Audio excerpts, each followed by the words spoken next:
How's it going, everyone? My name is Retro Doomer, and in this video I wanted to address a topic that has been quite interesting for me for the past few months, and that is compositing. I am not a compositor by a long shot, but it is something that I am really passionate about, and I think it's really fun to do. Fusion is actually my go-to software for this kind of thing, but you can also apply the same principles in something like Nuke or even After Effects. I just like Fusion because I got used to it, basically. So imagine that you rendered out your 3D scene, you're really, passionate about it, you really like how it looks, but then after a few hours of render, depending on your project and your machine, you will notice that some things just could have been a tiny bit better. And to just go back and re-render the same thing sometimes would be quite impractical because it takes quite a bit of time, and also you don't get the same level of art direction that you could get with compositing. So what compositing helps you do is actually take your existing render and make it look even better. For instance, you can do some color correction. That's probably the most basic thing you can do, but also you can add like graffiti to buildings in post-production. You can add elements such as fire and smoke. You can go really crazy with it. You don't have to re-render it, which is quite amazing because it is a huge time saver, and as I said, it helps a lot with art directing. So for this particular example, we will be using Unreal Engine. We will be rendering out our footage from there. Also, we will be rendering out the 3D camera from the footage because that will also come in real handy, and we are going to import this footage and the camera into Fusion. So buckle up, this is going to be a longer video probably. So hopefully at the end of the video you will understand why compositing could be such a useful tool to have in your arsenal, so to speak, when it comes to delivering your final 3D product. Okay guys, so as I said, we will be using Unreal Engine. So I just opened one of my recent Unreal Engine projects. This is from my upcoming short film. Basically what you want to do, first of all, before rendering, is you want to enable the movie render queue so that you could use the same render settings that I use and a lot of other 3D artists in Unreal Engine use. So, it's tested, it's safe, it's nice to have. What you need to do, first of all, is just go to Edit, Plugins, and just look for Movie Render Queue.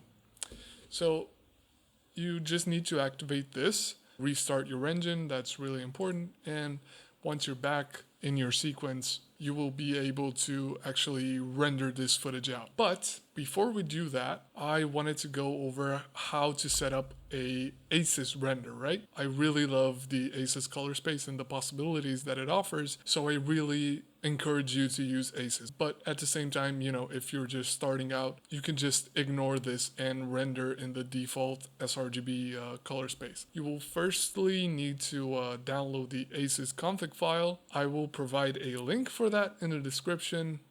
Go ahead and save it somewhere you know where it is.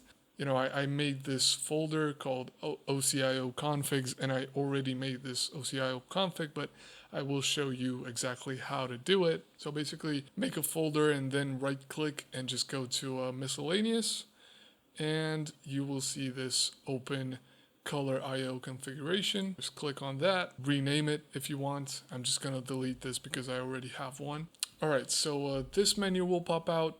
Basically what you need to do is just, in the first phase, just locate the OCIO file. In my case, it's this one. And now what you need to do in the desired color spaces, you need to hit this plus button and hit it twice actually. And for the first arrow here, you can just go to output sRGB, and then for the second one, just choose ACES, and this one, ACES CG, right? That's how you do it. I'm just gonna delete this one because I already have one. And now if you go back into the sequencer and you hit this little icon, the movie render queue thing will pop out. So you can just click on this unsaved config, and I already made a config file. It's this one. You can add everything that I have here. You can add it just by hitting this plus next to the setting. Because I want to render in ACES and it only works with EXR, I am going to choose a EXR sequence export.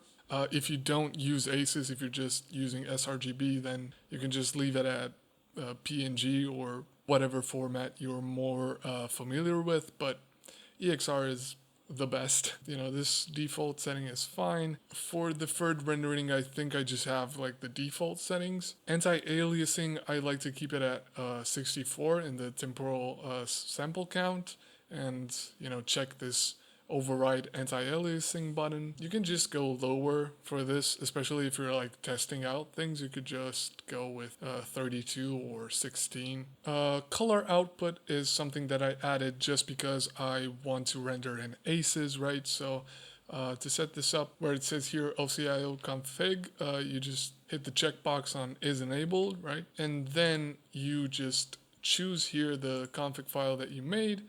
And in transform source, the source is sRGB and the destination is ACES CG, right? These are the console variables that I usually use. I will just, copy and paste each one of them in the description. So if you just want to use the same settings, you can totally go ahead and do that. Game overrides, I think I just have the defaults. So yeah, just make sure they're the same as mine because they work. And in the output is basically where you're going to save your file. So just choose the location. That's pretty much it. And you just hit accept and render local. One thing I also like to do is to render out the camera, the 3D camera of the scene. This will come in real handy if you want to add elements like, graffiti on the walls. I don't know, basically you want to place things more easily in the 3D space in Fusion or whatever program you're using for compositing. This is going to make your life way easier. Basically what I like doing before exporting the camera is making these placeholder items. You know, where I have my main buildings, I will just make cubes and scale them roughly to the size of the buildings. I also made a plane for the ground, and in the end you're just gonna add all of these items by hitting the track in the sequence, track actor to sequencer, and it's gonna pop out here like 5 or 6 items, however much you selected, and you're gonna have them here. And what I did is, to make things easier on myself, I just made folders for everything. So this is the camera, these are the placeholder cubes, and this is the placeholder ground. And what you want to do now is just bake the camera keyframes. So in order to do that, I've already done it, but I'm just going to do it again for demonstration purposes. You need to select your camera and go to this little wrench thing and bake transform. And that is basically going to create the keyframes, the baked keyframes for your camera, which is great. I'm just going to undo that because I already have it. So now what you need to do is, just select the camera, all the placeholder items. So basically just select everything and just go to this thing here and choose export and just name it however you want. And basically in here, just use the default settings, just hit reset to default, and just hit export and you're done with Unreal Engine. Because now we need to go to a 3D software. I'm just going to use Blender to make some minor adjustments to this so that we can properly export it into Fusion. Okay, so we are now in Blender and we are going to import our exported camera. And to do that, I am using Blender 4.2. I could just basically drag and drop the FBX file, but if you're using a different version of Blender, I would just use this. So just go to File, Import, and FBX, and just navigate to the location where you had your export and click on it, import FBX, So in my particular case, it made sure that I have these LODs, which I do not want. So I can just identify them here by the naming, the UCX thing. I'm just going to select everything and delete. Now, if I click this button, I can see the camera view. I'm just going to make this longer. And you can actually see we have our camera movement. So I got this tip from John Jagsny. I hope I pronounced that correctly. So he pointed out that, you know, the scale on the camera is pretty off. So what you can do to prevent this issue is just, you know, select the camera. Ideally, just go to the first frame. And what you can do is just hold your cursor where it says scale X, just do that, and press Alt-Shift-I. So what this will do is just eliminate all the scale keyframes for the camera, and now you can just, you know, click and hold on each of these items and just press 1. So now you have a scale of 1, and, you know, this way Fusion will have a better time understanding the scale of the scene, basically. So I'm just gonna make the project file here the length of the camera animation.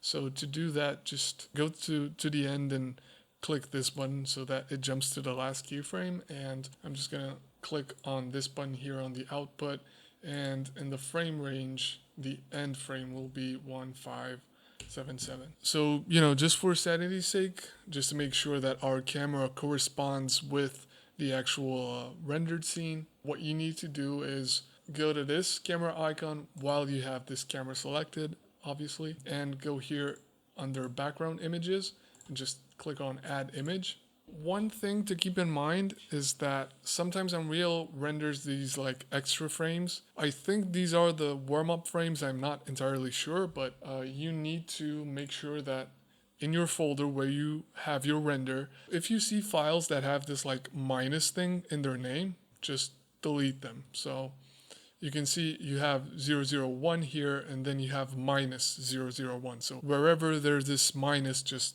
you know, make sure it's deleted. So once you've deleted the files, you can just copy and paste the location, right? Press A to select all the items and press on open image, right? You can just hit the cyclic thing. It automatically detected that it's an image sequence, so that's fine. And if you scrub through, you should notice that, you know, it's the same thing. But just to make sure, you can just put this in the front. Click this opacity thing, and basically you will notice that, yeah, it matches, right? You know, I have some extra keyframes here in the beginning. I will just select them, delete them. So now with the camera selected and all these other items, just hit on File, Export, Alembic. I think all the default settings are just fine, and yeah, export it as something like, you know, Scene 1, Camera 1, Version 1, Alembic, and just choose Export Alembic. So once you've done that, we can actually finally hop into Fusion. Okay, so we are finally into Fusion, and we are getting ready to do some actual compositing, okay? So the first thing that we need to do, I prefer being in the Edit tab for this one, so just click on this. And what I want to do is just make a new Fusion composition, but before that, I'm just gonna make a new bin. So right click and hit new bin. I'm just gonna call this Fusion Comps, right?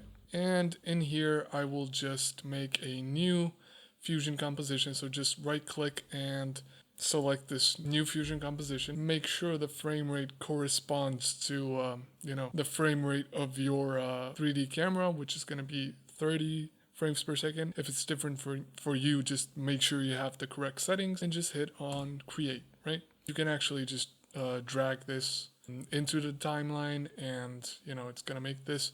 Make sure if you go to timeline settings, yeah, this is wrong. So what you need to do actually is just go to project settings first, make sure the timeline resolution is actually the same as your 3D render. So in my case, it's this 1920 by 1080, and the timeline frame rate is going to be 30, right? So just hit save, change, right? And now you can actually drag and drop this into the timeline. Just right click on this to check if the timeline is correct. And yeah, it is using the project settings, and that's fine. I'm just gonna go here and actually make a new bin. I'm just gonna call this timelines, right? And click and drag this into the timeline and rename it. Okay, so now back into the Fusion Comps folder, you can just double click on this and it will automatically jump to the Fusion page, which is good. So now what we want to do is we actually want to make a loader node. We just hit Control Spacebar, type it in, loader, right? Just click on add and just navigate to wherever you have your render. In my case, it's right here, and you just need to click on one of them, one of the files, and that should be enough. Hit open, and now if you just left click and drag this to this space right here, you can actually preview what you have here, and it's looking something like this, right? So what you want to do is actually convert it from the ACES color space into sRGB. This is just for preview purposes, don't worry, this is not going to break the ACES format. So the way you do that is just by clicking on this and hitting Control Spacebar, and we're going to search for ACES transform. Left click and drag here so we see what we're doing. And now in the input transform, we're just gonna look for ACES CG, this one, right? And then output transform, just sRGB. Now it will look exactly as it did in Unreal, right? So if you're just using sRGB, you know, that's totally fine. You don't need to go through this. It'll just look like this by default. So now what we want to do is we want to import our camera, the one that we exported from Unreal. And to do that, it's quite easy. We just need to go to Fusion, import Alembic scene, just navigate to where you saved the camera file, the Alembic file, whatever, and just press open, right? And now make sure the frame rate is the same exact one that we had in Unreal, which is in my case 30 FPS. And you know, you can just enable all of these except for the hierarchy. I'm not exactly sure what that is, but just enable these ones and click OK, right? So what this is basically this is our camera, and these are all the placeholder objects that we made, the little cubes and you know the plane for the ground, and they're all merged together with this merged 3D node, right?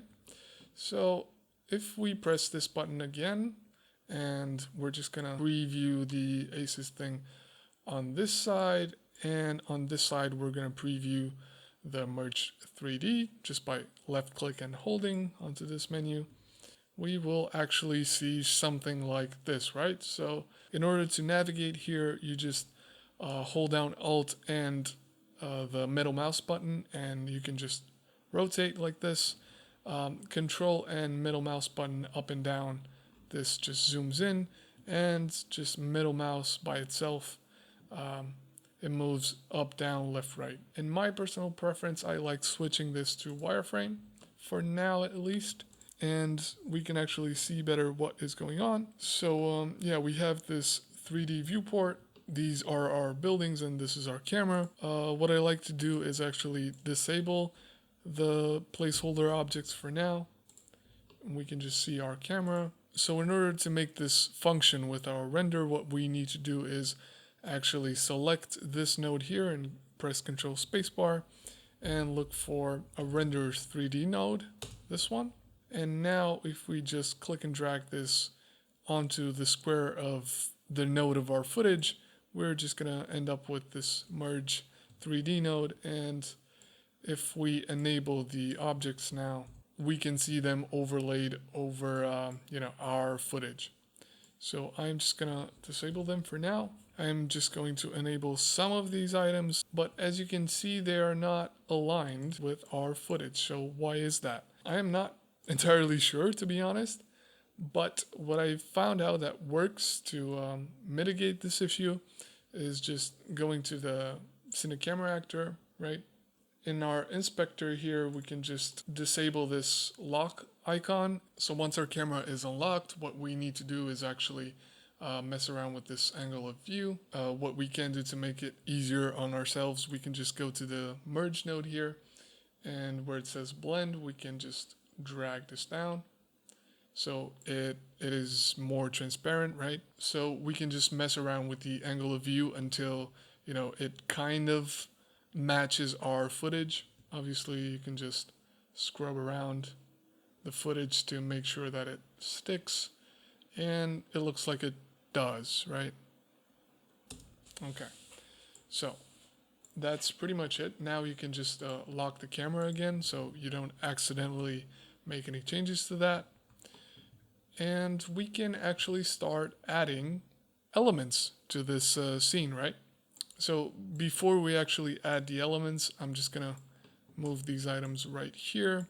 And if you hit Control Spacebar and search for underlay, you can find this thing and press F2 to rename it. And if I just drag this here and make it a little bit bigger, this is gonna control all these placeholder objects. And this is just for like labeling purposes so that it makes it easier on yourself, especially if you're working on more advanced projects. This is going to come in real handy. What I want to do now is actually add some graffiti to this building right here, right? So in order to do that, we're just clicking on the merge 3D node and Control Spacebar again. Click this button, which is a text 3D. And we're going to make a text. And if we click this viewer button and we view this merged 3D, we can actually see our text, right? And we can see that it is rotated wrong. So we just go to the transform, and on the Y rotation, we just hit 180, right? So now I'm just going to make a different color. I'm going to make it green for this example. And I know this is the building roughly where I want the text to appear. So I am just going to place the text right here. Go in on the Z axis so it's like intersecting with the building. That helps in some cases with the drift. Put these two right here and Control P them. Okay. And now if I just preview this, I'm actually able to see if it drifts. Yeah, it seems pretty okay. There's maybe a tiny bit of drift going on, but usually what helps in this situation is to just go to the renderer 3D, and if you go to settings and enable motion blur, it is adding some motion blur. And you can set the intensity right here with the shutter angle, the quality, and you'll see that it actually sticks pretty nicely. But one issue that you might encounter is this flickering, right? Like right there, it's flickering. In order to mitigate this issue, what you can do is select the Cine camera, right? Spline right here, and you enable everything this camera sees. The issue is actually on the X, Y, and Z rotation. If you just look at this, you will see that there are some keyframes that just go crazy, right? They're supposed to be like in this range, but for some reason they just go crazy. So in order to fix this, you just, left click and drag on these keyframes. You set this from time to like T offset, and also this one to offset. Enter a value of -360, and you'll see that the keyframes are in the correct position now. So what you need to do is do the same thing for all the rotations where this issue is present. You'll see that there is no flickering happening anymore. So yeah, you can definitely fine tune the text. I'm just gonna choose a graffiti font. Let me just choose one that is not completely atrocious. Maybe this one. Yeah, okay, fine. I'm going to scale it a bit and transform it, place it somewhere, and that's looking fine. So actually, the ideal way to approach this would be to connect the merge 3D node, this one right here, connected directly to the camera. So I'm gonna do just that, right? And I'm gonna make a reroute node just by holding Alt and then clicking on this thing. And now I made this reroute node, and it makes it easier to organize the node setup, right?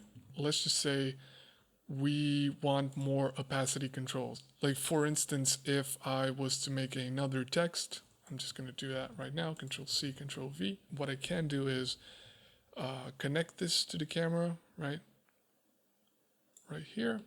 And now what we need to do is we need to make another renderer 3D. So I'll make that. And now just left click and drag this onto the previous merge.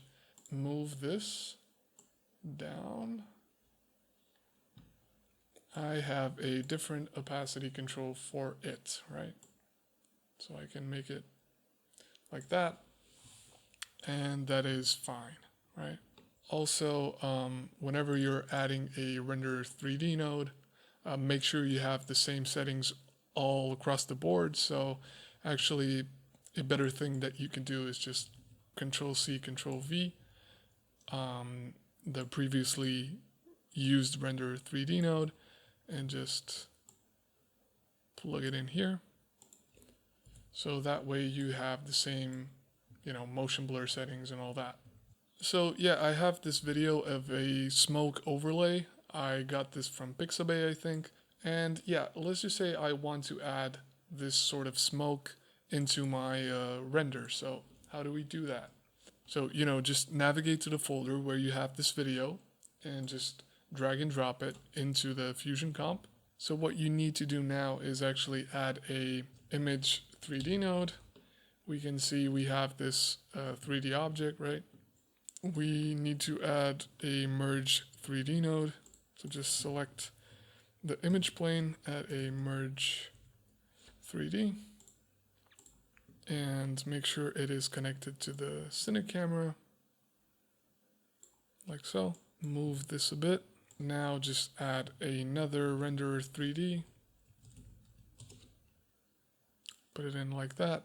So if you're like me and you're struggling with, getting the position of this object right, what you can do, a little hack, is you can actually go into this image plane 3D, right, and connect it to this merge 3D that had all the placeholder objects. And now if we preview this, we can actually see this object right here, right?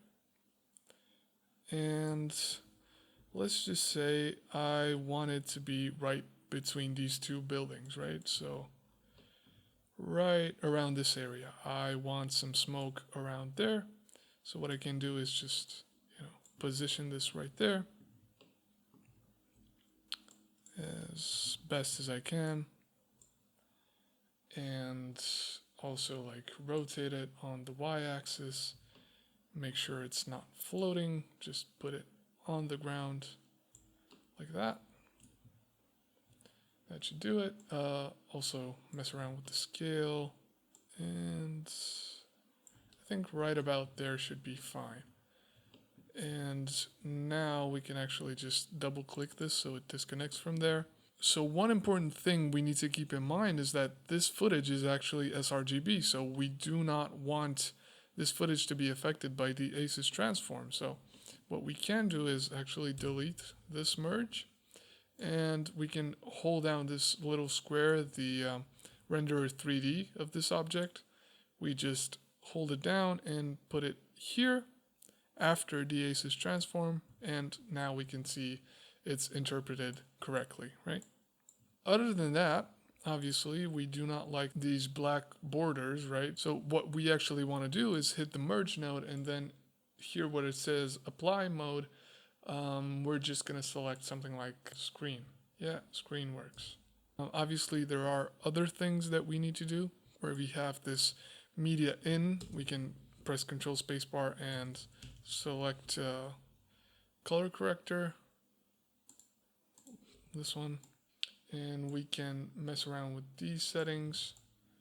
Just bring up the gain, mess around with the lift. So we definitely don't want these edges showing up because they look disgusting. So one way to mitigate that is to just go to the render 3D node, and if you select one of these, I'm just gonna go with polygon.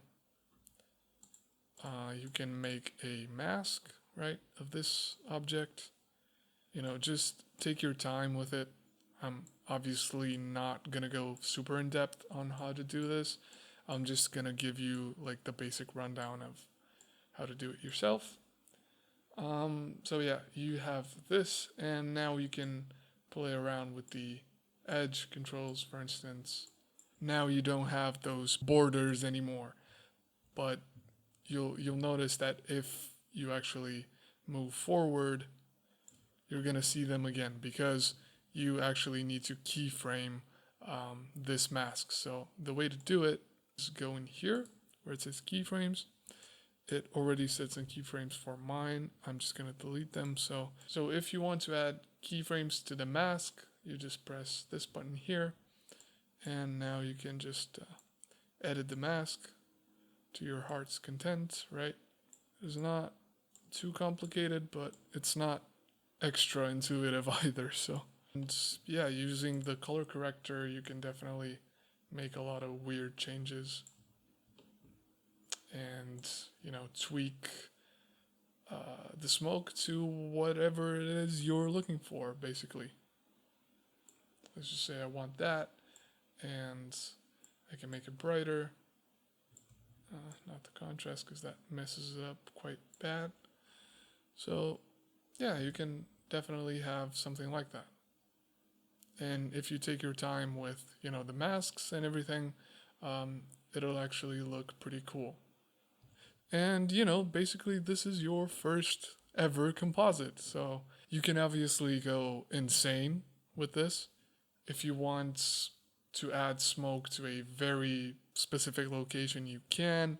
You can also add using the same principles like fire over here. Definitely have fun with it, experiment. So one more thing before I close the video. What you need to do before rendering is actually select the final node in the stack and press Control Spacebar and look for a media out node. And that is just basically gonna enable you to render whatever you did here.